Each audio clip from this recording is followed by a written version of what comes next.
이 시간 함께 보실 성경 말씀은 베드로전서 1장 13절로 17절까지 말씀 함께 보시겠습니다. 베드로전서 1장 13절부터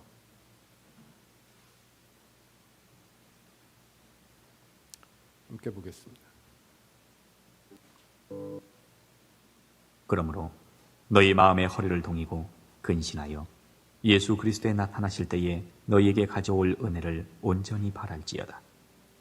너희가 순종하는 자식처럼 이전 알지 못할 때에 줬던 너희 사욕을 본삼지 말고 오직 너희를 부르신 거룩한 자처럼 너희도 모든 행실에 거룩한 자가 되라. 기록하였으되 내가 거룩하니 너희도 거룩할지어다 하셨느니라. 외모로 보시지 않고 각 사람의 행위대로 판단하시는 자를 너희가 아버지라 부른즉 너희의 나그네로 있을 때를 두려움으로 지내라. 아멘. 하나님, 이 시간 주님의 말씀 듣기를 원합니다. 저에게 오셔서 말씀하여 주시옵소서. 예수님의 이름으로 기도하옵나이다. 아멘. 지난 금요 예배 때를 이어서 우리가 베드로전서 1장에서의 우리 구원에 대한 설명, 가르침이 무엇인가, 우리가 받은 구원에 대해서 성경은 뭐라고 얘기하는가를 함께 살펴보고 있습니다. 먼저 우리가 함께 살펴본 것은 우리가 믿어서 그래서 영혼의 구원을 얻었는데 말이죠. 그렇게 되기 위해서 우리에게 주어진 메시지가 있었단 말이에요. 구원의 메시지. 그것이 우리에게까지 전달되기 위해서 구약과 신약에 수많은 하나님의 종들이 성령으로 말미암아 연구하고 상고하고 심히 살핀 것들을 충성스럽게 전달해서 그게 우리에게 왔다 그랬습니다. 그들이 그렇게 수고한 것은 결코 자기들을 위한 것이 아니고 오늘을 사는 우리를 위한 일이었다. 그래서 그 덕으로 우리는 거저 그 은혜 가운데에서 구원의 복락을 얻게 된 것이다 그랬습니다. 즉 믿는다 하는 것은 누차 말씀드리지만 구체적인 사실을 직시하고 그것을 마음으로 받아들이는 것이에요. 진리를 믿는 것입니다. 그러니까 막연한 게 아니에요. 믿음이라는 것은 막연한 게 아니라 구체적인 사실에 대한 믿음인 것입니다. 그게 뭐겠어요? 그게 복음이라는 것입니다. 자, 이렇게 하나님의 은혜로 말미암아 우리가 구원을 얻었습니다. 믿게 되었습니다. 그래서 보지도 못하는 예수님을 사랑하게 되었습니다. 얼마나 놀라운 일입니까?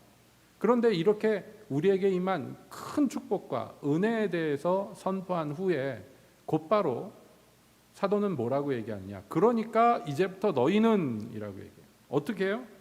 이렇게 살아라 라고 얘기합니다. 그 삶 또한 믿음처럼 구체적인 얘기예요. 믿음이 모호하거나 추상적이고 관념적이지 않은 것만큼이나 믿은 후에 구원을 얻은 사람들의 삶 또한 굉장히 사실적이고 구체적인 것이 되어야 된다고 얘기하는 것입니다. 그래서 우리가 구원받은 사람들이 어떻게 구원받은 사람답게 살 것인가의 문제에 대해서 너희 마음의 허리를 동이고 근신하여 예수 그리스도에 나타나실 때에 너희에게 가져올 은혜를 온전히 바랄지어다. 한마디로 예수님이 다시 오실 때까지 준비되어 있는 자로, 깨어 있는 자로서 그래서 주님을 맞이해라 하는 얘기예요. 주께서 다시 오실 때 우리에게 주실 은혜를 가지고 오셨는데 준비가 안 돼 있으면 그거 못 받는 것입니다. 그러니까 이미 믿어서 구원을 얻은 자들에게 무엇이 요구되는가? 여러분, 이것을 우리가 정말 직시해야 돼요. 왜냐하면 현대 기독교의 가장 큰 병폐 중에 하나가 뭐냐면 기왕의 구원은 이미 따놓은 당상이고 그 다음엔요, 구원을 얻었으니까 룰루랄라 천국 갈 때까지 그저 몇 가지 규칙만 지키면서 그렇게 살아라 하는 거예요. 그냥 별 부담 없이. 왜냐하면 우리의 구원이 우리의 행한 바 선한 행위로 말미암은 것이 아니니, 그래서 은혜로 믿음으로 말미암아 값없이 받은 것이니, 그러니 이제 우리에게 굳이 선한 일이 꼭 필요한 것인가에 대해서 굳이 필요성을 못 느끼는 거예요. 우리가 왜 기독교인이 선하게 살아야 되는가? 기왕이면 그게 좋으니까 이 정도 수준이지 그게 막 필사적이고 필연적인 문제로 다가오지가 않는다는 것입니다. 왜냐하면 이미 죄 문제가 해결되었기 때문입니다. 이미 죄값이 다 치러졌기 때문이에요. 여기에 주교 교리는 이렇습니다. 예수님이 우리 죄를 사하셨다. 아멘. 믿습니다. 예수 그리스도의 희생이, 죽으심이 우리를 구원하였다. 다 거기까지 믿습니다. 근데 문제는 뭐냐면 그렇게 구원받은 다음에 짓는 죄는 어떻게 하느냐, 이 문제에 대해서 우리랑 완전히 의견이 다른 거예요. 받으려면 이렇게 해라, 뭐 이런 얘기를 들어야 돼. 그게 정기적으로 들어야 돼. 정기적으로. 이런 성사가 차곡차곡 진행이 돼야 된단 말이에요. 그다음 마침내 뭐까지 해야 돼요? 종부성사, 죽기 직전에까지 지은 죄가 있을 거 아니에요. 마지막에 그 자기 죄를 고한 그 시점하고 죽기까지 저지른 죄가 있을 거 아니에요. 이거 해결받아야 되잖아요. 그러니까 죽기 직전에 신부가 와서 그것도 해결해 줘야 돼요. 그러면 다 해결이 되나요? 아니에요. 그렇게 성사를 치렀는데도 불구하고 모르고 지은 죄도 있고, 죄값을 아직 다 덜 치른 것도 있을 거 아니에요. 그럼 어떻게 해야 돼? 그 죄값을 치러야지. 연옥에 가가지고 죄값을 치르는 거예요. 자기 죄만큼 고통을 받는 거예요.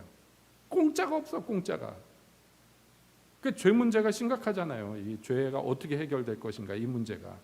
그런데 또 한편 생각해 보면 무슨 사고 방식이 있냐면 어차피 뭐 연옥 갈 건데 뭐, 그런 생각이 은연중에 있어. 그리고 내가 좀 죄를 지어도 신부님한테 가서 신부님 제가 죄를 지었습니다. 그래가지고 아무래도 개신교도들보다는 천주교인들이 좀 마음대로 사는 경향이 있지요. 반대로 개신교도들보다 천주교인들이 더 의를 행하려는 성향도 강합니다. 자기의 의를 자꾸 해가지고 죄값이 상쇄돼야 되니까. 그래서 봉사도 많이 하는 것이고 뭐도 많이 하는 거예요. 천주교인들이 개신교도들보다 사실은 더 열심히 뭔가를 하려고 해요. 왜냐하면 자기 행위에 많은 것이 달려있기 때문에, 상벌이 많이 달려있기 때문에 그런 것이에요. 그래서 연옥에 가서 고생하는 가족들을 위해서 산 사람들이 또 열심히 수고해야 되는 것도 있는 거예요. 자, 이런 구조란 말이에요.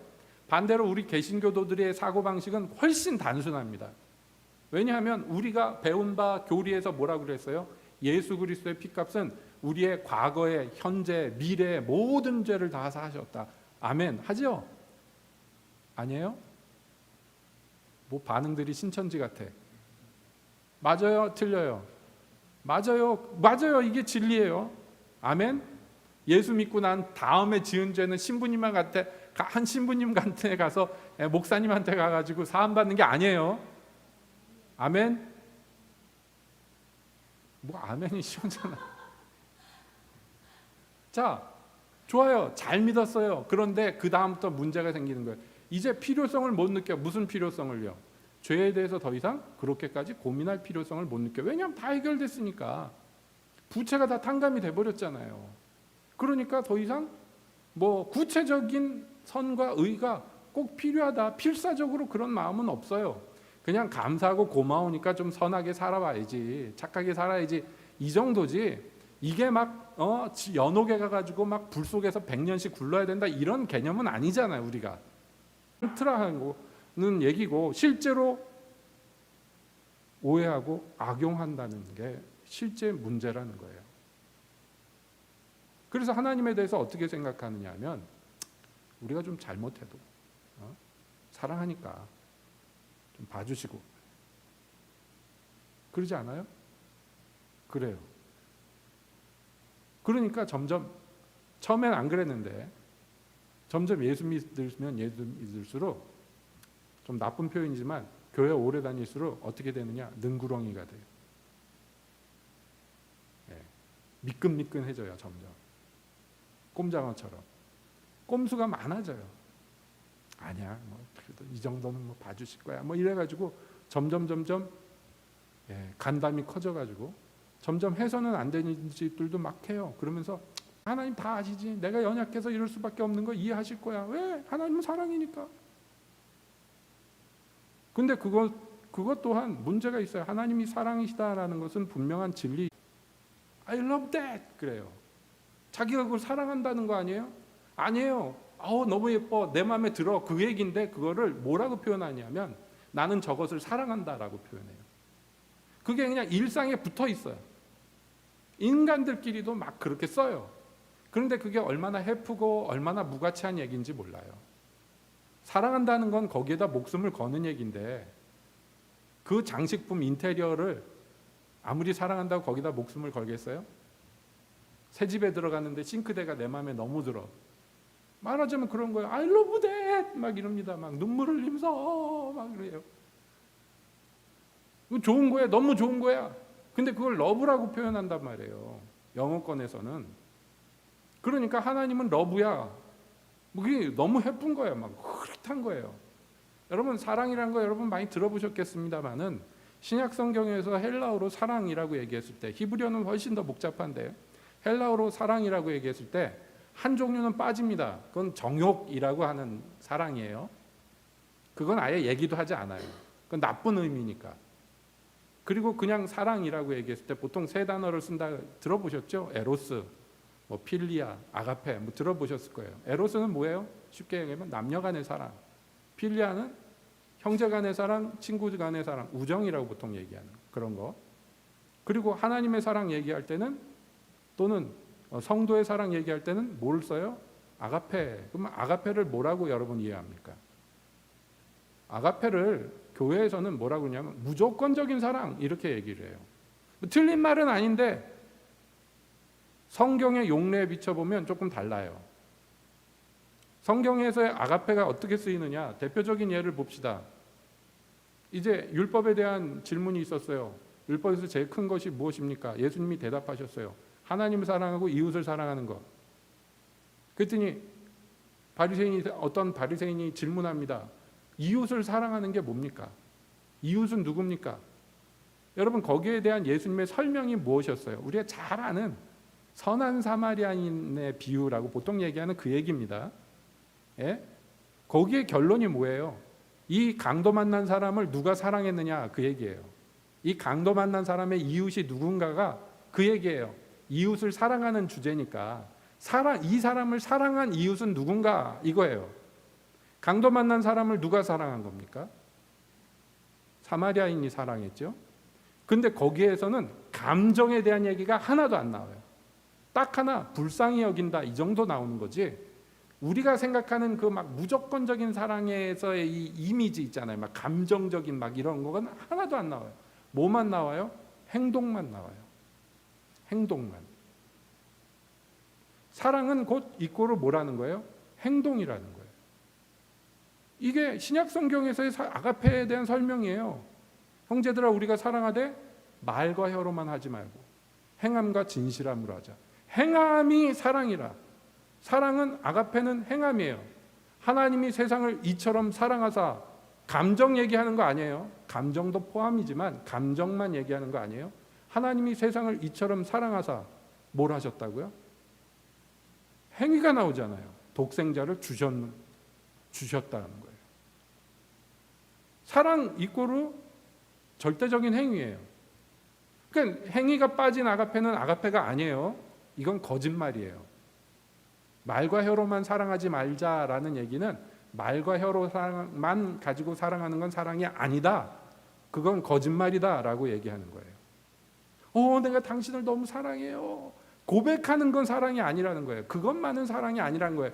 사랑에 그것도 포함이 되지만 그거는 사랑이 아니라는 거예요. 뭐가 사랑이에요? 자기의 생명을 바치는 거예요. 또는 자기의 돈을 쓰는 거예요. 그 강도 만난 사람을 불쌍히 여겨서 자기의 시간을 쓰고 돈을 쓰고 그래서 이 사람을 고쳐주고 낫게 하는 것이에요. 돌아올 때까지 돌봐주고 만약에 돌아와서 돈이 더 들었다면 내가 내주겠다 하는 게 이게 사랑이에요. 형제여 배고프니 가서 맛있는 거 드시오. 형제여 추우니까 든든히 입고 다니시오. 이게 사랑이 아니란 말이에요. 그건 사랑이 아니에요. 거짓말이에요. 그거는. 네? 그러니까 성경에서 특히 신약 성경에서 하나님이 사랑하신다, 하나님이 사랑이시다는 거 곰곰이 들여다보면 다 뭐에 대한 얘기냐면 행위에 대한 얘기입니다.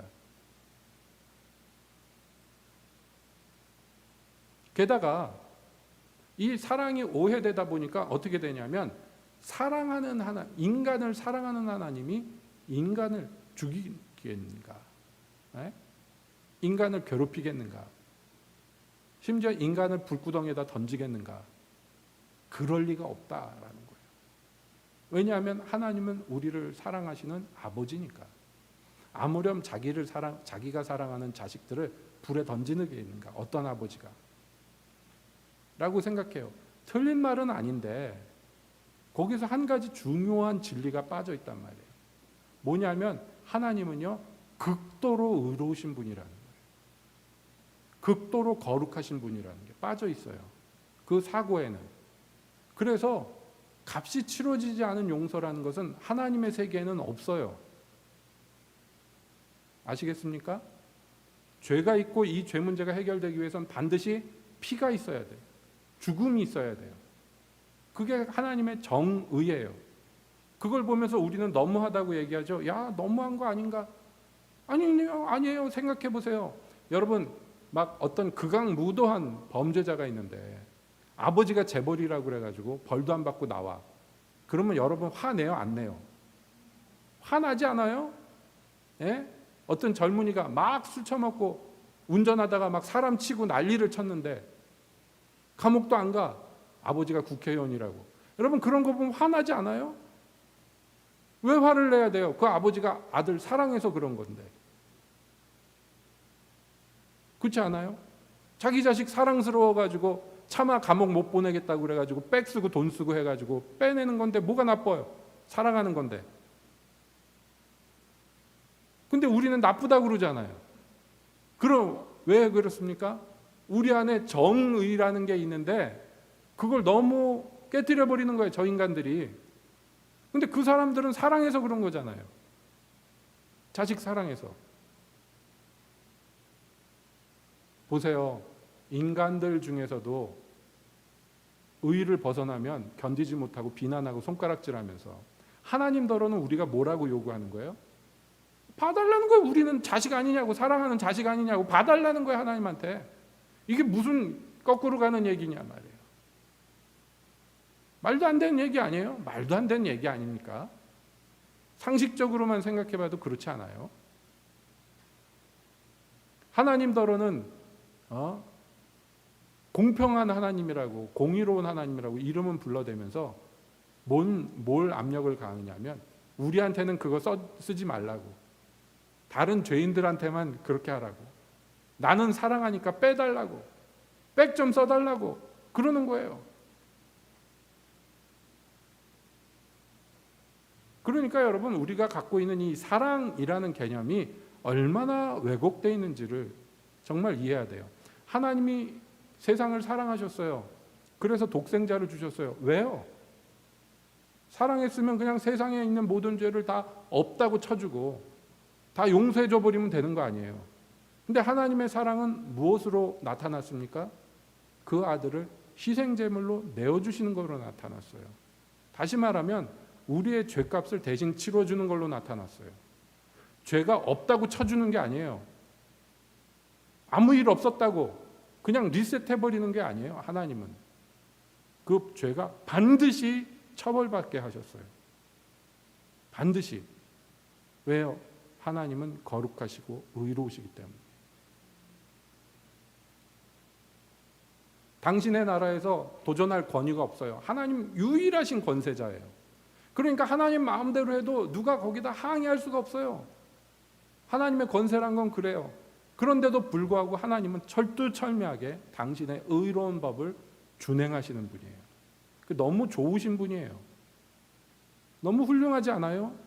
어떤 판사가 있는데 막 판결을 내리다 보니까 제 아들이 죄를 짓고 왔어.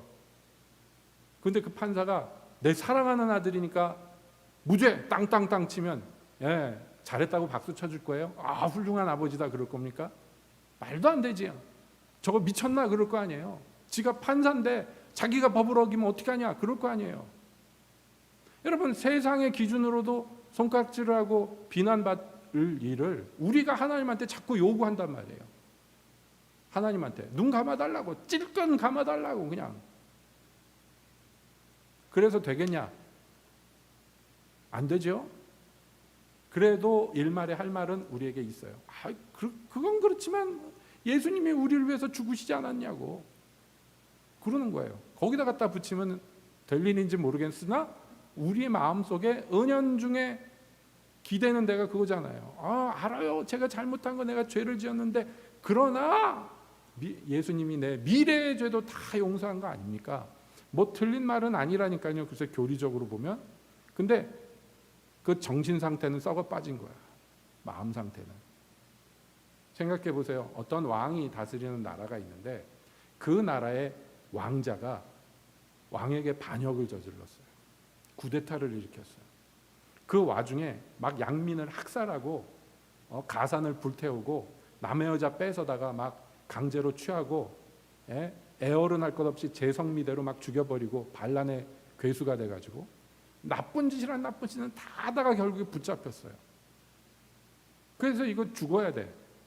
근데 그 왕이 그 반란한 아들이지만 너무 사랑해가지고 감옥에 찾아가서 설득을 한 거예요. 내가 널 사랑하지 않느냐? 응? 내가 내 나라를 너희가 어차피 물려줄 건데 너 왜 이러느냐?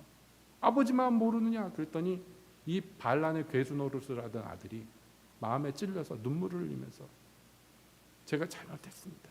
그러는 거예요. 아버지가 그 말에 마음이 녹았어요. 그래서 아들이 사형받는 날 아들 대신 자기가 사형수의 옷을 입고 얼굴에 사형수의 두건을 쓰고 아들 대신 죽는 거예요. 죽으면서 신하들에게 유서를 남겨놨어요. 내 아들 대신 내가 죽었으니 내 아들을 용서하고 내 뒤를 이어 왕이 되게 하라. 옥새를 꽝 찍어놓고 사형을 당했어. 나중에 두건을 벗겨보니까 왕이 죽은 거예요. 아들 대신에. 그래서 그 신하들과 백성들이 왕의 사랑을 깨닫고 눈물을 흘리면서 왕의 유언대로 그 왕자를 감옥에서 꺼내서 사면시키고 그리고 왕위에 올렸어요. 제가 지금 비유로 얘기하는 게 우리가 당한 일이 그와 같다는, 그거보다 더 큰 일이죠, 사실은. 그런데 그 뒤에 말이죠. 그렇게 아버지의 피값으로 사면받고 심지어는 사형수에서 왕이 된 이 반란자 왕자가 왕이 된 다음에 보니까 아버지도 없고 나는 이제 이 땅에서 지배자가 됐고 왕이 됐다. 그래가지고 옛날에 하던 대로 또 사람들 막 잡아다 죽이고 재산 빼앗고 불 지르고 돌아다니고 막 그랬다고 생각해 보세요. 그럼 뭐냐 말이에요. 얘기가 그 앞에까지 딱 끝났으면 좋겠죠. 그 뒤에 비극적인 얘기는 없었으면 좋겠죠. 그렇죠? 당연하죠. 왜냐? 그건 정말 인간으로서는 할 수 없는 짓 아니냐. 자기 아버지의 눈물과 피를 생각한다면 그렇게 살아서는 안 될 거 아니에요. 그러면 어떻게 살아야 되겠습니까? 자기 아버지의 왕보다 더 훌륭한 왕이 되기 위해서 애쓰고 힘쓸 거 아닙니까? 성경의 얘기가 그거예요. 예수 그리스도가 하나님이 원수되었던 우리를 위해서 자기 아들을 주시고 예수 그리스도가 우리를 위해서 대신 죽으신 것은 그렇게 용서받은 죄인들이 더 이상 다시는 예전처럼 살지 아니하고 자기를 위해서 생명 바치신 하나님의 아들을 위해서 살게 하기 위해서. 이게 성경의 얘기잖아요. 그게 성경의 부르심이고 목적이잖아요. 그렇죠? 그러니까 성경에선 그러니까 너희는 이제부터 마음의 허리를 동이고 라고 얘기하는 거예요. 이게 지극히 당연한 결론이에요. 부담스러운 얘기가 아니란 말이에요. 이것은 지극히 당연한 일이고 그래야지만 예수님 다시 오실 때 준비하여 우리를 위해서 예비하신 그 은혜, 영원한 나라에서 영원한 복락을 누리게 하기 위해서 우리를 위해서 예비하고 계시는 그 은혜가 임할 때에 부끄럽지 아니하고 기쁨으로 그것을 맞이하게 준비되어 있어라 하는 거예요. 그분이 그냥 없어진 것이 아니에요. 죽어서 없어진 것이 아니에요. 부활을 승천하셔서 때가 참에 다시 오실 거란 말이에요. 우리를 맞이하기 위해서 우리를 불러드리려고 다시 오시는 거예요. 그분이 구름 위에 임하실 때 여러분 우리가 호련히 변화되어서 영광의 모습으로 변화되어서 구름 속으로 불려 올라가서 그 신랑과 만날 거예요. 이게 우리의 소망이어야 돼요. 이 땅에서 그것이 나그네의 삶이란 말이에요. 이게 지극히 당연한 얘기 아닙니까? 이상한 얘기입니까? 아니잖아요. 이게 하나님을 사랑하는 얘기예요. 하나님의 사랑이 이런 것이에요. 하나님의 사랑이.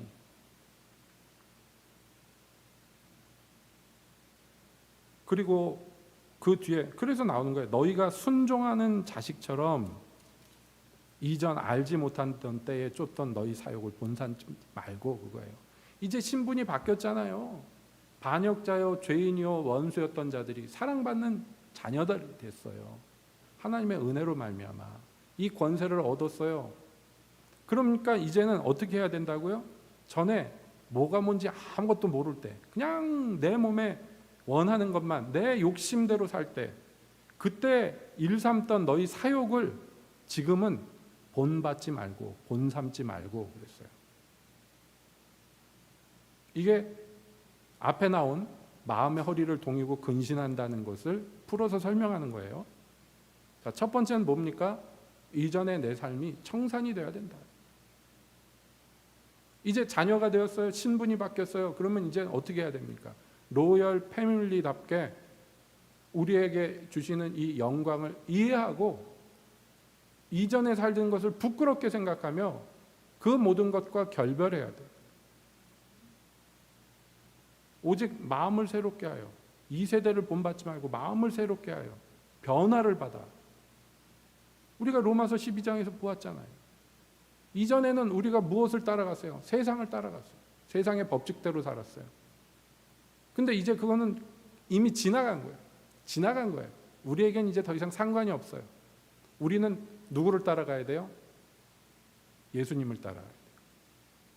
그러기 위해서 선하고 온전하시고 기뻐하시는 하나님의 뜻이 무엇인가를 이해하고 그 뜻을 따라가는 사람. 그래서 15절에서 그 대신에 앞에 살던 삶 본받지 말고 그러면 뭘 해야 돼요? 오직 너희를 부르신 거룩한 자처럼 너희도 모든 행실에 거룩한 자가 되라. 이거예요. 자, 본을 누굴 받으라는 거예요? 이제 하나님을 본받으라. 그전에는 세상을 본받아 살았어요. 이거 더 이상 하지 마라. 본받는다는 게 뭔지 알죠? 그 모양새를 따라간다는 거예요. 그 모양으로 변화된다는 거예요. 이제는 그러지 말라는 거예요. 이젠 달라졌다는 거예요. 그럼 뭐만 하라고? 너희를 부르신 거룩한 자, 그 하나님처럼 너희도 모든 행실에 거룩한 자가 되라. 여러분, 이것이 신구약을 관통하는 우리에 대한 요구입니다. 처음에 이 땅에 교회가 생겼을 때에 호의적인 반응을 보일 수 있는 데는 하나도 없었어요. 전 세계가 다 위협을 가했어요. 복음이 처음에 전파되기 시작했을 때 사람들이 막 죽어나갔어요. 복음 전파하는 과정에서 엄청난 순교자들이 있었고 엄청난 환란이 있었어요. 아시잖아요. 그 얘기가 사도행전에 나와 있는데, 여러분, 사도행전에서 교회가 처음 성립되면서부터 사도들이 복음을 전하는 얘기가 쭉 나오는데요. 놀랍게도 오해하지 말고 들으세요. 그 사도들이 복음 전하는 내용들 쭉 보면요, 하나님이 너희를 사랑하신다라는 얘기 한마디도 없어요. 놀랍게도 우리 생각에 적대적인 사람들을 만나면 부드러운 얘기를 해야지 될 거 아니에요. 그렇죠? 그 사람들이 막 적대적으로 나오는데 나도 적대적으로 나가면 안 되잖아요. 그럼 그 사람들을 좀 마음을 순화시키고 듣기 편한 그런 얘기를 해줘야 되잖아요. 당신들이 몰라서 그렇지 하나님이 당신들을 정말 사랑하십니다. 이렇게 나와야 되잖아요. 근데 사도들이 전진해 나가면서 그런 얘기를 한마디도 안 해요. 뭐만 얘기하느냐면 근신과 하나님의 의와 임박한 하나님의 심판과 그 진노에 대해서 얘기해요. 회개에 대해서 얘기해요. 너희가 예수 그리스도의 이름을 믿고 회개하면 하나님으로부터 유쾌하게 되는 날이 이를 것이니, 하나님과 화해하라고 얘기해요. 그래야지만 너희에게 평화가 있고 기쁨이 있고 행복이 있다고 얘기해요. 오늘날 우리가 전도하는 거하고 굉장히 모양새가 달라요. 초대교회 전도 방법 비상식적이에요. 오해하지 마시라고 그랬어요. 하나님이 여러분을 사랑합니다 이런 얘기 하지 말란 얘기가 아니에요. 그렇죠? 뭐냐면 균형이 잡혀야 된다는 거예요. 여러분, 하나님의 사랑이 없는, 하나님의 의만 줄창 얘기하면 뭐가 되느냐? 자칫 잘못하면 바리새인 되는 거예요. 율법주의자. 그러나 하나님의 거룩하심과 의가 없고 하나님의 사랑만 계속 얘기하면 뭐가 되느냐? 예? 방자한 자가 되는 거예요. 너희가 하나님의 오래 참으심을 알고 그 앞에서 방자하게 군다고. 성경이 야단치는 거예요. 이 두 가지가 다 멸망의 길이에요. 그러니까 우리의 복음은 균형이 잡혀야 돼요. 근데 균형이 잡힌데 지금 사실 현실적으로는 심각하게 한쪽으로 쏠려 있다는 얘기예요. 심각하게. 우리 교회는 안 그럴지 몰라요. 목사가 좀 약간 또라이라서 안 그럴지도 모르지만 일반적으로 교회에서 다루는 주제들이 뭡니까? 어떻게 하면 복 받아서 잘 먹고 잘 사는가 이 얘기지. 어떻게 하면 거룩해져야 되는가에 대한 이야기들이 논의되지 않아요. 피차 불편해요. 그런 얘기하면. 하나님이 우리를 얼마나 사랑하시는가에 대해서 서로 위로하는 얘기들은 많이 해요. 나쁜 것은 아니에요. 위로가 필요하니까. 그런데 말씀드렸잖아요. 한쪽으로 심각하게 치우쳐 있다고. 어떻게 하면 우리가 근신하고 성경에서 나오는 대로 너희의 나그네의 삶을 두려움 가운데 보내라는 이런 얘기들이 쏙 빠져나가잖아요. 스트레스 받으니까. 교인들이 안 좋아하니까. 안 그래도 세상 살면서 스트레스 많이 받는데 교회까지 와서 스트레스를 받아야 돼? 응? 그래요, 안 그래요? 그러다 보니 좋은 게 좋은 거라고. 그냥 한쪽으로 치우쳐가는. 여러분, 자동차도 똑바로 안 가면 가서 뭘 해야 돼요? 뭐 휠 얼라이먼트 해가지고 바퀴 똑바로 가게 맞추잖아요. 그런 차 운전해 보셨어요? 자기는 핸들 똑바로 잡는데 차는 막 이리로 가. 얼마나 힘들어요. 세상 사물도 그런 판인데 여러분, 죽느냐 사느냐는 진리의 문제에 있어서 교회가 이렇게 가버리면 죄인들이 그놈의 교회에 들어와가지고 회개를 하겠어 안 하겠어? 전부 능구렁이 밑에서 조그만 구렁이들 되는 거예요. 전부.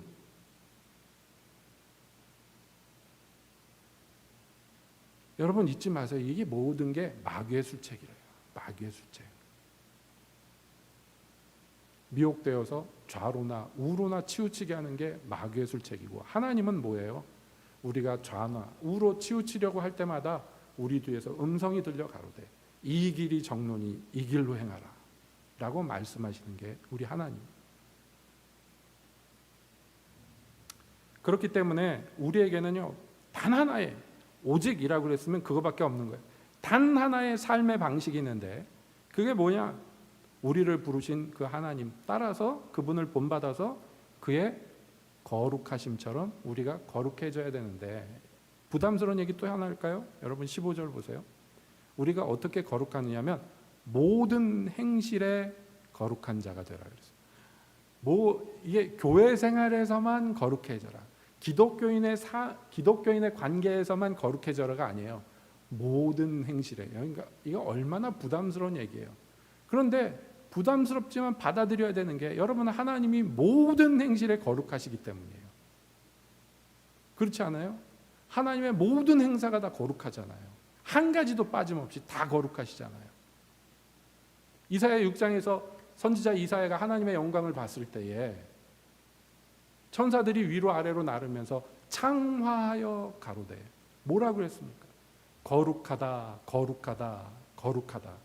만군의 여호와여, 그 영광이 온 땅에 충만하도다 그랬어요. 터가 막 진동했어요, 그 소리에. 어느 한 군데 빈틈이 없이 충만하단 말이에요. 온 천지, 온 우주 만물에 뭐가, 하나님의 영광이 충만한데 그 영광의 본질이 뭐예요? 거룩이에요. 하나님 영광의 본질이 거룩이에요. 그래서 천사들마저도 묘사할 말이 없어요. 미사여구를 갖다 붙일 자리가 없어요. 충만하시기 때문에, 완벽하시고 완전하시기 때문에. 그래서 굉장히 단순하게 찬양하는 거예요. 거룩하다, 거룩하다, 거룩하다. 이게 가사의 전부예요. 천사들 찬양의 전부예요. 여러분도 정말 하나님의 거룩의 빛을 정말 조금이라도 맛보기를 저는 목사로서 소원합니다. 그 거룩을 맛봐야 돼 우리가. 그래서 그 하나님의 가만히 계셔도 비춰나오는 그 충만하신 거룩을 보면 왜 이사야가 아유 나 이제 죽었구나 하는 소리가 저절로 나오는지. 예? 그 하나님의 영광의 형상을 봐야 된다는 거예요. 그래야지 하나님 앞에서 방자하게 안 살아요. 근데 하나님이 함부로 보여주실 수가 없는 것이. 아니 하나님이 보여주고 싶어도 볼 수가 없는 것이. 왜 하나님이 스스로 빽빽한 구름 가운데 계십니까? 그 빛이 나가지 못하게 하기 위해서. 그 구름 안에 거기를 뭐라고 묘사했냐면 캄캄한 곳에 계시다 그랬어요. 이상한 얘기입니다. 빛이신 분이 어디 계시냐면 캄캄한 어두운 가운데 계셔요. 왜 그런지 아시죠? 지성소의 휘장이 아주 두꺼운 휘장이 몇 겹으로 그 안에 영광을 가린 것 같이 그 영광과 만나면 죄인된 자들이 단박에 심판받을 수밖에 없기 때문입니다. 그 심판받는 그 순간에 이사야처럼 외치는 거예요. 나는 죽었구나. 나는 망하였구나. 이사야는 그나마 말이라도 하죠. 대부분 즉사예요. 과장이 하나도 아니에요. 진짜예요. 우리가 그렇게 모자라고 부족하고 더럽단 말이에요. 그냥 즉사야 즉사. 그러니까 하나님은 자기 영광을 가리실 수밖에 없어요. 참 안타깝죠. 그렇기 때문에 자기 영광을 우리에게 보이시기 위해서 어떻게 하셨느냐? 그 영광의 본체이신 하나님의 아들을 우리와 같은 사람을 만드셔서 우리에게 내어주신 거예요. 우리가 하나님을 만날 수도 가까이 할 수도 없기 때문에. 그래서 예수님은 말씀하는 거예요. 나를 보았으면 아버지를 본 것이다. 그러니까 하나님은 딱 예수님 같은 분이에요. 그 예수님의 일생을 한번 생각해 보세요. 한 가지라도 실수하거나 한 가지라도 잘못하신 게 있습니까? 한 가지라도 아버지 뜻에서 어긋난 것이 있습니까? 예? 없어요. 예수님은 그래서 모든 행위에 거룩하셨어요. 모든 행위에 온전하셨어요. 그게 우리가 본받아야 되는 모양이라. 우리가. 여기에는 이견도 없고 빠져나갈 구멍도 없어요. 그냥 받아들여야 돼요. 예를 들어서 예수님이 산상수훈에서요, 마태복음 5장에서 여러 가지 얘기를 하시면서 또 내 이웃을 사랑하고 내 원수를 미워하라 했다는 것을 너희가 들었으나 나는 너희에게 말하노니 너희 원수를 사랑하며 너희를 핍박하는 자를 위하여 기도하라. 여러분 해야 돼요? 안 해야 돼요? 해야 되죠. 그런데 우리 마음에 어떻게 이런 말씀을 대할 때 뭐라고 생각하냐면 그걸 어떻게 해? 라고 얘기해요. 안 그렇습니까? 아니 구체적으로 그렇게 표현은 안 하더라도 우리의 마음 깊은 곳에 한숨이 푹 쉬어지면서 그 예수님이나 하지 내가 그거 어떻게 해? 원수를 미워 안 하는 것만 해도 이를 악다물고 두 주먹 불끈 쥐고 할까 말까 한데 어떻게 사랑해요? 원수를? 할 수 있어요? 없어요? 있겠어요? 없겠어요? 저는 못하겠어요. 여러분은 어떤지 모르지만 죄송합니다. 목사가 이것밖에 못해서 죄송합니다만은 자신이 없어요. 오늘 아침에 예배드리러 차 타고 오는데 부끄러운 얘기입니다만은 현내 내려오는데 저 내리막길에 커브 하나 있잖아요. 거기에 이렇게 동그란 반사경 달려있죠. 차를 타고 내려오는데 저 밑에서 차가 올라오는데 반사경으로 보니까 차 위치가 자기 차선이 아니야. 가운데로 오고 있어요. 그런 차들 많아요. 막 중앙선으로 막 와요. 이제 나를 볼 수 있게 됐어요. 그러면 놀래서라도 자기 차선으로 가야 되잖아요. 그냥 중앙선으로 오는 거예요. 그런 차들이 많기 때문에 반사경으로 보면서 저게 중앙으로 오네? 그래가지고 서 있었어요. 그럼 나를 봤으면 좀 들어간 척이라도 해야 되는데 그냥 중앙선을 밀고 와서 빵! 그랬더니 옆에서 착 세우면서 있는 거예요. 열이 나요, 안 나요? 왜 빵 하느냐는 거예요. 기분 나쁘게. 어떤 할머니 비슷한 아줌마가 자기가 뭘 잘못했는지 모르는 거예요. 내가 그 반사경 보고 서 있었으니 망정이지, 나도 저처럼 막 그냥 갔으면 어떻게 될 뻔했어요. 죽을 거 살려줬는데, 아니 죽지는 않더라도 그렇게 하면 100대 0 아니에요. 그 차가 다 잘못한 거 아니에요. 중앙선 넘어와서 들이받은 꼴이 됐니. 사고 났으면 말이죠. 사고 날 거 살려줬으면 미안하다고 그러고 가야지. 거기서 차를 딱 세운 다음에 창문 이렇게 내리고 왔는데 막 날 보면서 막 이러는데, 성질이 나서 창문을 내리려고 그러는데 저희 아내가 목사님 예배 드려야 되는데, 정신이 번쩍 나는 거예요. 근데 욕할 타이밍을 놓쳤어. 씩 가버렸어요. 속을 막 분한 거예요. 나도 한마디 했어야 되는데, 야 이 정신 나간 예편네야 했어야 되는데, 그거 놓쳤잖아요. 그 사람 욕하고 휙 가버렸으니까. 나만 욕먹은 거 아니에요. 억울하지 않아요? 그래서 거기서 예배당 내려오면서 속으로 한숨을 쉬면서, 야, 목사란 인간이 얼마나 부족한가. 화가 나는데 아내가 말리지 않았으면 창문 내리고 막 욕했는데, 알고 보니까 그 사람도 예배 드리러 가는 길이었다. 그러면 얼마나 코미디 같은 얘기입니까? 인간이 그 모양이에요. 인간이 예수 믿으면 뭐 하냔 말이에요. 결정적인 순간의 선택이 세상적인데, 육체적인데 말이죠. 우리가 그렇단 말이에요. 우리가 그래요. 근데 하나님 모르시겠어요? 우리가 어떤 존재인지 모르시겠습니까? 우리보다 우리를 더 잘 알아요. 우리는 자기를 미워하고 자기를 그럴듯한 사람으로 자꾸 만들고, 그 스스로도 그렇게 믿고 속아요. 그래서 누구한테 얘기할 때 막 자기 신앙이 그럴듯한 것처럼 막 얘기해요. 그렇지 않아요? 사실은 다 거짓말이에요. 자기도 스스로 속이는 거예요. 언제 나옵니까? 요럴 때 누가 하는 소리 들은 것도 아니에요. 들은 것도 아니야. 입모양을 보니까 막 성질이 빵 나는데, 여러분, 하나님이 우리 중심을 보신다면 뭐라고 돼 있어요? 성경에 외모로 보시지 않고 각 사람의 행위대로 판단하시는 하나님. 외모로는 안 속아 하나님이. 중심을 아시죠? 하나님이. 그런데 베드로전서에서는 중심을 아는 하나님이라고 얘기하지 않고 뭐라고 얘기하느냐면 각 사람의 행위대로 판단하시는 하나님, 이렇게 얘기해요. 그러니까 우리가 아무리 입으로 따발따발 거짓말로 자기를 꾸며내도 행위가 그 사람의 어떠함을 증명하는 거예요. 예배당 오면서 양복 입고 거룩한 척 목사인 체 하면서 오지만 내 행위는 뭐예요? 욕 먹으니까 1초도 못 참아요. 억울하게 욕 먹으니까.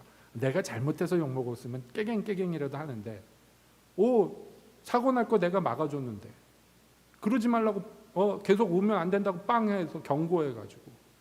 왜냐하면 나는 서 있어도 계속 중앙으로 오면 받을 거 아니에요. 근데 기분 나쁘다고 왜 빵 했냐고.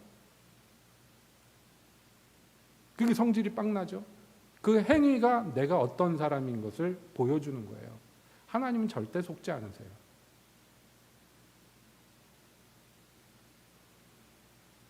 그러니까 어떻게 해야 됩니까? 가망이 없잖아요. 원수를 무슨 수로 사랑해요. 그거 아시는 분이 이런 말씀을 한단 말이에요. 아시는데도 이런 말씀을 하는 이유는 뭐냐면 우리 괴롭히려고, 부담 주려고 그러는 게 아니에요. 주님이 우리를 어떻게 기대하시는가 뿐만 아니라 주님께서 우리가 이거 할 수 있다고 얘기하시는 거예요. 예? 할 수 없는 얘기하는 게 아니에요. 주님께서는 할 수 있다고 얘기하시는 거예요. 해야 된다고 얘기하시는 거예요. 왜냐하면 유대인들 선생님들이 계속 가르쳐 온 것은요, 내 이웃을 사랑하고 내 원수를 미워하라. 여러분, 이건 돼요, 안 돼요? 돼요. 할 수 있어요. 나한테 잘해주는 사람, 우리 동포, 우리 민족, 이스라엘 사람들이 생각하는 함께 율법을 지켜나가는 그런 이웃들을 서로 사랑하는 건 돼요. 그리고 우리의 적들, 이방인들, 미워하는 자들, 이교도들 미워하는 것 돼요, 안 돼요? 돼요. 물론 이것보다 더 나쁜 놈들도 있죠. 원수도 미워하고 이웃도 미워하는 인간들도 있지만 나는 그렇지 않아 하고 바리새인들은 스스로 의로운 체를 했단 말이에요. 나는 원수만 미워하지 이웃은 미워하지 않아 이랬어요. 근데 그거는 원래 하나님이 주신 율법이 아니었다고 예수님은 말씀해요. 하나님의 원래 목표, 원래 우리에게 요구하시는 건 뭐냐? 너희 원수를 사랑하며 너희를 핍박하는 자를 위하여 기도하라. 이거였대요. 오늘도 어떤 교회에서, 어떤 모모 교회에서 찬양하는 영상을, 자기들 예배 때 찬양하는 영상을 올려놨어. 근데 찬양하는 영상 올려놓으신 분, 그 유튜브 제목, 그 자기 제목이 뭐냐면 좌파 척결 뭐 이런 거예요. 그 원수를 갚는 뭐 무슨 특공대 뭐 이런 건데 보지는 않았는데 그 제목만 봐도 한숨이 나오는 거예요. 왜? 여러분 핍박하는 자를 위해서 기도해야 되고 원수를 사랑해야 된다고 그러는데 그게 아니잖아요. 그냥 이웃을 사랑하고 원수를 미워. 옛 계명의 그냥 삶이잖아요. 그죠? 그렇죠? 기독교인들끼리 서로 사랑하고 기독교를 공격하는 것 같은 저 좌파 빨갱이들은 미워하고 척결해야 되고 그런 거 아니에요? 근데 예수님은 그렇게 얘기하지 않는다. 그리고 뭐라고 얘기하시냐? 예? 너희 원수를 사랑하며 너희를 핍박하는 자를 위하여 기도하라. 이같이 한즉 하늘에 계신 너희 아버지의 아들이 되리니. 거기서 한술 더 떠서 이같이 해야지만 이 사람이 하나님 아들이래요. 왜냐하면 하나님이 그 해를 악인과 선인에게 비추게 하시며 비를 의로운 자와 불의한 자에게 내리우심입니다. 우리가 보통 하나님은 사랑이시다 얘기하는 게 이런 거예요. 하나님 자비하시잖아요. 하나님이 하나님을 잘 따르는 자들에게만 햇빛 주시고 비를 주셔서 하나님을 원수같이 여기는 나쁜 놈들을 다 멸절시키려고 하면 할 수 있어요? 없어요? 충분히 하시지. 그렇게 안 하시지 않느냐 하는 거예요. 하나님 없다 그러고 하나님 모욕하고 하나님 원수로 행하고 우상을 숭배하고 오마 하지 말란 나쁜 짓 다 하는 악종들에게조차도 그저 자비하신 하나님이 비를 주시고 햇빛을 주시는데 그 아들이라 그러는 너는 어떻게 살아야 되겠냐라고 얘기해요. 그러니까 우리 삶의 비교 대상은 누구냐 하면 저 어디 이방인들이 아니라 저 어디 율법 없는 무지랭이들이 아니라 누구예요? 하나님이에요. 주님이 기대하시는 우리 삶의 비교 대상, 죄송한 표현이지만 기준점이 어디냐면 하나님이 어떠하신가 이거예요. 너희가 너희를 사랑하는 자를 사랑하면 무슨 상이 있으리요?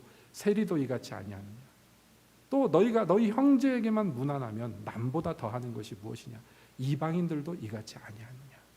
유대인들이 죄라고 하는 세리와 이방인들도 다 그 정도는 너희 정도는 다 하지 않냐 하는 거예요. 그러니까 너희가 하나님 아들이라면 그거 달라야 되죠. 그러므로 하늘에 계신 너희 아버지의 온전하심과 같이 너희도 온전하라. 그러니까 우리 모양의 행위의 기준이, 우리 인격의 기준이 누구예요? 하늘에 계신 너희 하나님 이거예요. 그러므로 여러분 솔직해집시다. 정직해집시다. 우리는 이 진리 앞에서 피할 구멍이 없어요. 내가 저 집사님보단 좀 신앙이 괜찮지 이게 아니에요. 우리 교회가 아무리 저 교회보단 좀 낫지 이게 아니라고. 기준점이 그게 아니라고. 우리의 기준점은 어디 있어요? 하늘에 계신 너희 하나님이 온전하신 것 같이, 하늘에 계신 너희 하나님이 거룩하신 것 같이 땅에 있는 너희도 거룩하라. 주여 이것을 어찌 해야 됩니까? 네. 이걸 어떻게 해야 돼요? 우리가 같이 하늘에 있다면 어떻게 노력이라도 해보겠는데 이 땅에서 어떻게 하늘에 계신 분을 쫓아가냔 말이에요. 아니 하늘에 사는 천사처럼만 해라. 그래도 우리가 막 부담이 될 텐데 세상에 하늘에 계신 너희 아버지 하나님처럼 라고 얘기한다면 우리는 다 어떻게 합니까? 죽어야 됩니까? 살아야 됩니까? 그런데 말씀드렸잖아요. 주께서 불가능한 얘기를 하시는 것이 아니라 우리에게 어떤 기대를 갖고 있냐면 진짜 이렇게 되리라 하는 기대를 갖고 계셔요. 여기에서 우리는 힌트를 얻는 거예요. 무엇인가가 가능성이 있겠구나 하는 힌트. 응? 가능성 없는 얘기를 하시는 게 아니고 무엇인가 일말의 가능성이 있는 얘기를 하시는구나에 대한 기대, 이런 거예요.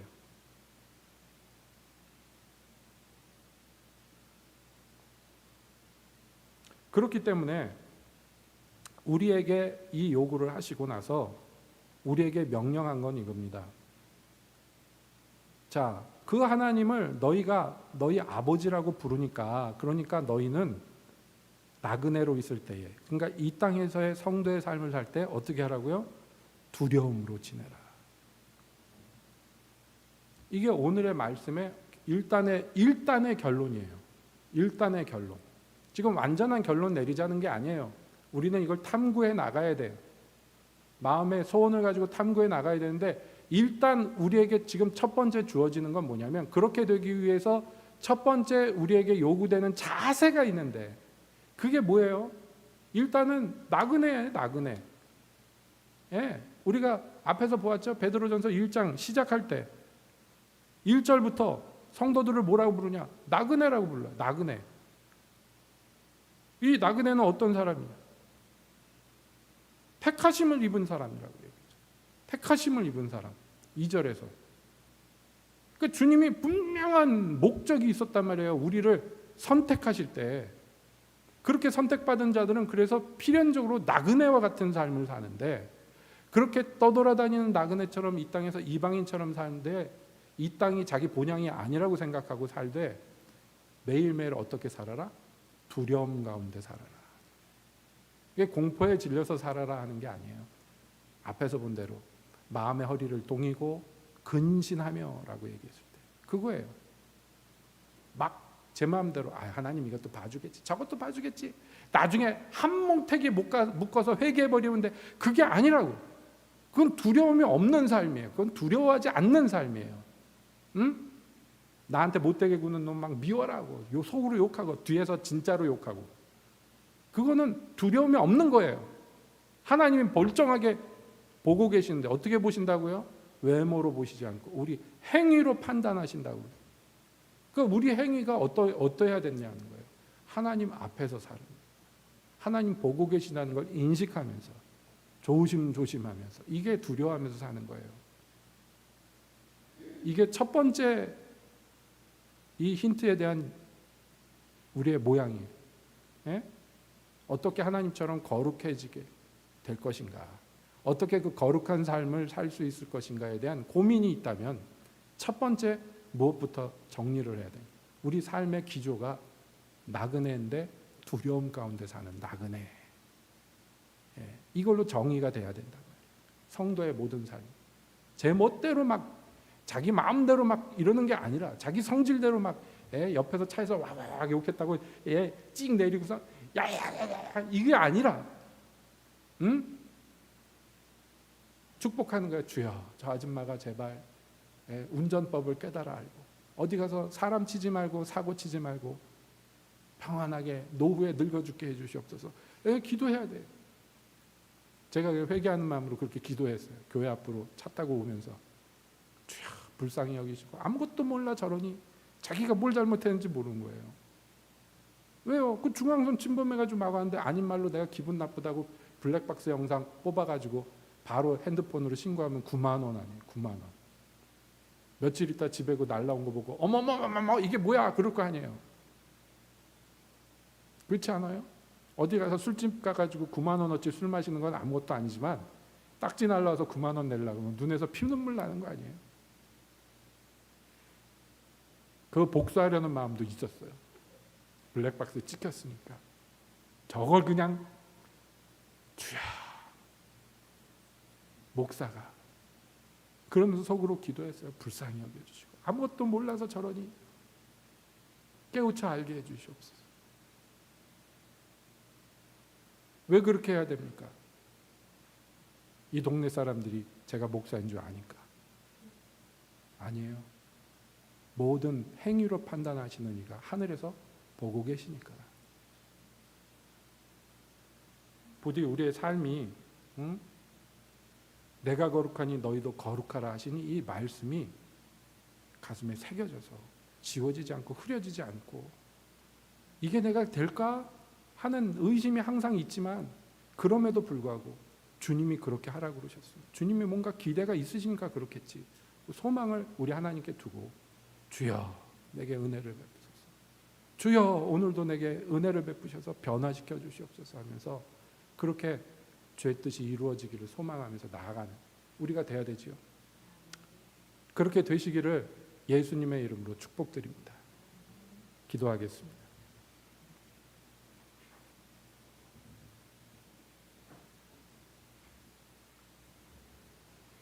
하나님, 우리를 너무나 잘 아시는 우리 하나님, 우리를 판단하시되 겉모양에 현혹되지 아니하시고 우리의 마음의 생각이 어떠한지 아시며 우리의 손발의 행위가 어떠한지 아시는 하나님, 그 하나님의 불꽃 같은 눈앞에 다시 한번 우리가 섭니다. 주 주신 담력을 얻어 우리가 주님 앞에 섭니다. 우리의 믿는 바 도리를 깨달아 알게 하시고 주가 우리를 향해서 갖고 계시는 소망과 기대가 무엇인지 알게 하시고 오직 내 육체의 능력이 아닌 주가 부어주신 보혈의 권세와 성령의 능력으로 말미암아 우리 주님의 뜻을 이 땅 가운데에서 내 안에서부터 이루어가는 우리 한 사람 한 사람 새빛교회가 되게 하여 주시옵소서. 간절한 소원을 갖게 하시고 주의 거룩하심이 어떠한지를 알고자 하며 담고자 하는 자들이 되게 하시고 그래서 이 땅에 소망이 되게 하시고 주님의 기쁨이 되게 하여 주시옵소서. 주 앞에 예물 드립니다. 주님 예물 받아 주시옵소서. 정경화 집사님 선교 주일원금 감사원금 주님 앞에 올려드립니다. 주여 예물을 받으시고 응답하여 주시옵소서. 오늘도 우리에게 진리를 명하시고 그 진리에 굴복되기를 원하시는 주님, 스스로 자발적으로 기쁘게 굴복하여 종이 되는 우리가 되게 하여 주시옵소서. 거룩하신 예수님의 이름으로 기도하옵나이다. 아멘. 하늘에 계신 우리 아버지여, 이름이 거룩히 여김을 받으시오. 나라의 임하옵시며 뜻이 하늘에서 이루어진 것 같이 땅에서도 이루어지이다. 오늘날 우리에게 일용할 양식을 주옵시고 우리가 우리에게 죄 지은 자를 사하여 준 것 같이 우리의 죄를 사하여 주옵시고 우리를 시험에 들게 하지 마옵시고 다만 악에서 구하옵소서. 대개 나라와 권세와 영광 아버지께 영원히 있사옵나이다. 아멘. 아멘. 주여.